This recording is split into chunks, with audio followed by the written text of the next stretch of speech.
Hey guys, it's Harry from Inside Boxing Brain, and yes, you guessed right, we're back for another video.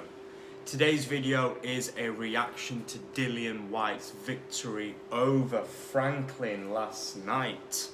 It was a great fight, it was a slugfest, and I'm going to summarise the 12-round points victory for Dillian Whyte.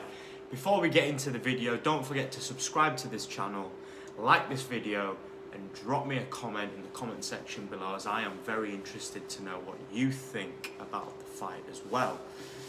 Now, I have to say, first and foremost, to say that Dillian Whyte was coming off a knockout loss to Tyson Fury with that uppercut from the gods, he did look a little bit punch drawn.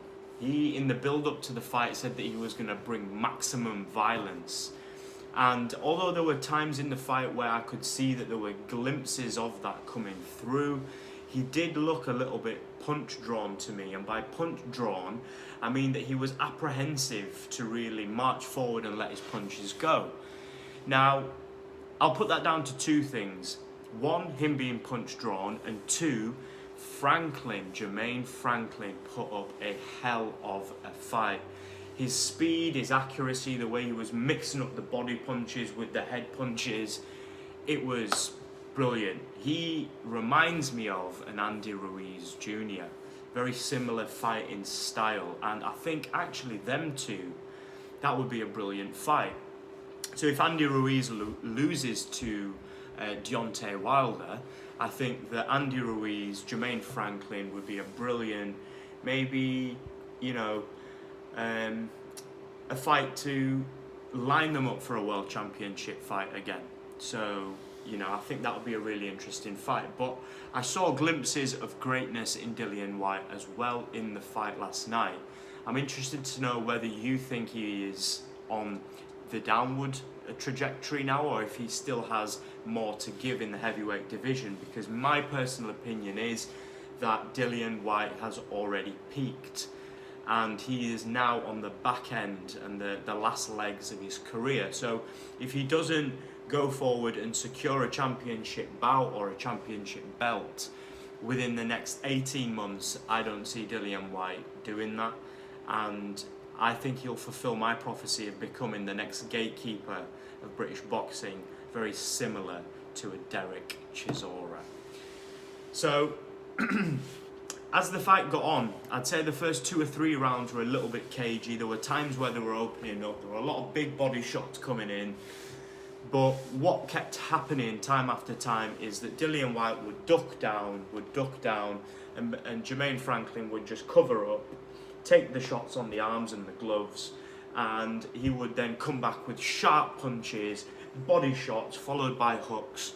And I felt that it was a good strategy to deal with someone like a Dillian Whyte, who isn't necessarily a quick puncher or a combination puncher, but he mixes 2s and 3s together very well and goes to the body and the head. And his pressure has been the key reason why he's beat a lot of his fighters, because that will to win and that power marching forward has really been one of the key factors as to why people struggle with his size, his weight, his ambition and aggression within the ring. I'm not sure if many people noticed this, but did anyone realise that Dillian Whyte was utilising the Philly shell? And he was like rolling, and then he was coming back with shots and hooks, like trying to catch Jermaine Franklin. I thought that was quite interesting, because it's not something I've really seen in his boxing IQ before.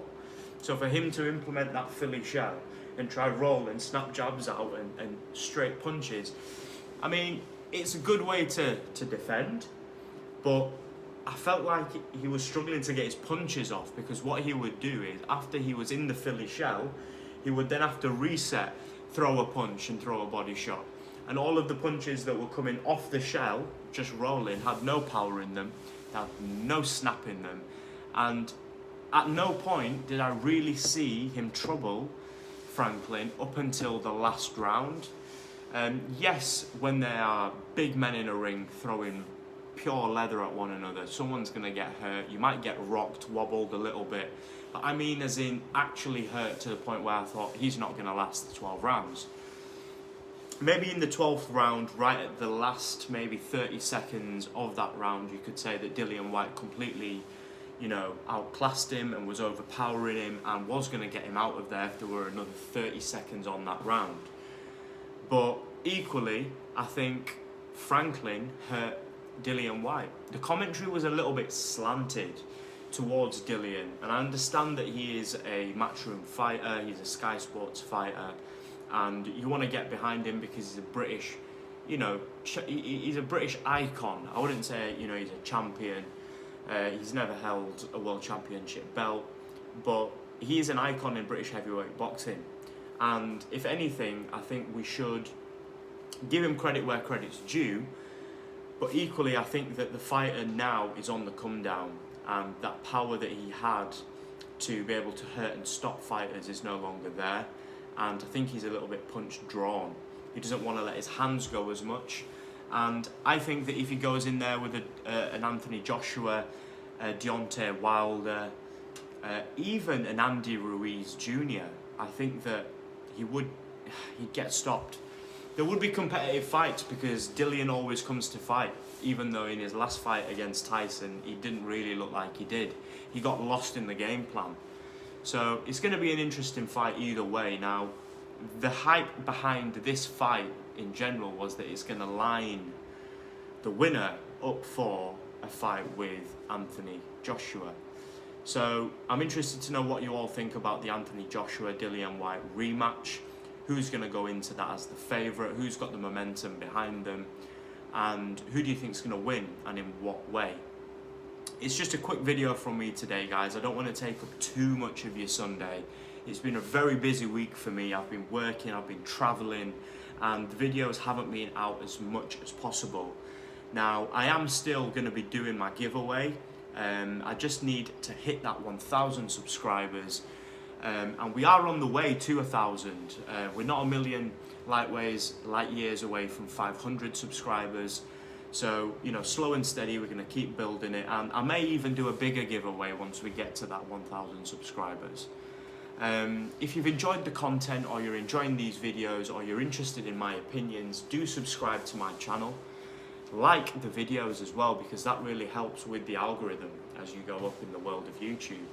And drop me a comment as well. I've asked a few key questions in this video which I'm really interested to engage with you on, because I feel like as long as we share ideas, it's going to help me develop my understanding, and I'll be able to make better videos moving forward. So thanks for watching, guys. It's Harry from Inside Boxing Brain. Yes, you guessed right, we're going to be back for another video very soon. Peace.